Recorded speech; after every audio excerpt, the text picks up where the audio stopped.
লবণ হলুদ দিয়ে মাছগুলোকে ভালোভাবে ভেজে নেব। ভেজে নেওয়ার পর এক সাইডে আমি আলুগুলো সুন্দর করে কেটে নেব। আলুগুলো কেটে নেওয়া হয়ে গেছে। এখন চুলায় একটা কড়াই বসিয়ে দেব। কড়াইটা সামান্য গরম হয়ে গেলে দিয়ে দেব সয়াবিন তেল। সয়াবিন তেল গরম হয়ে গেলে দিয়ে দেব রসুন কুচি। রসুন কুচিগুলো ভালোভাবে নেড়ে ছেড়ে ভেজে নিয়ে যতক্ষণ না লাল হয়ে যায় ভেজে নিব। তারপরে রসুন কুচি লাল হয়ে গেলে দিয়ে দেব পেঁয়াজ কুচি।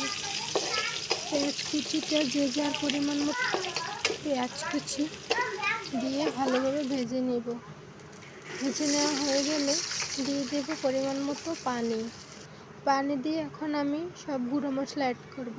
দিয়ে দিলাম 1 চা চামচ হলুদের গুঁড়া, 2 চা চামচ মরিচের গুঁড়া, পরিমাণ মতো লবণ আর জিরা গুঁড়া দিয়ে এখন মশলাটাকে ভালোভাবে নেড়ে ছেড়ে ভেজে নেব। যতক্ষণ না মশলা থেকে তেল ছেড়ে যায় ততক্ষণ ভালো করে ভেজে নেব। দেখুন আমার মশলাটা প্রায় কষানো শেষ। এখন এর ভিতর দিয়ে দেব আলু।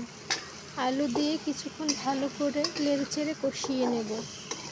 কষিয়ে নেওয়ার পরে দিয়ে দেব আমি এতে পানি। পানি দেওয়ার পরে কিছুক্ষণ ঢাকনা দিয়ে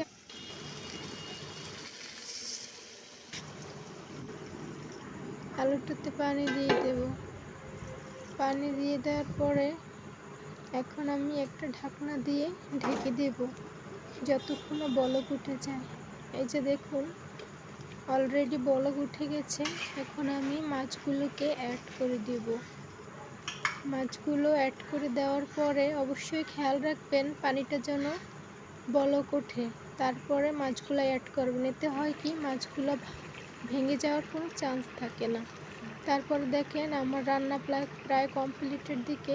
আমি এখন দিয়ে দিলাম 4-5টা কাঁচা লঙ্কা ফ্লেভারের জন্য। দেখুন অলরেডি আমার তরকারিটা প্রায় হয়ে গেছে।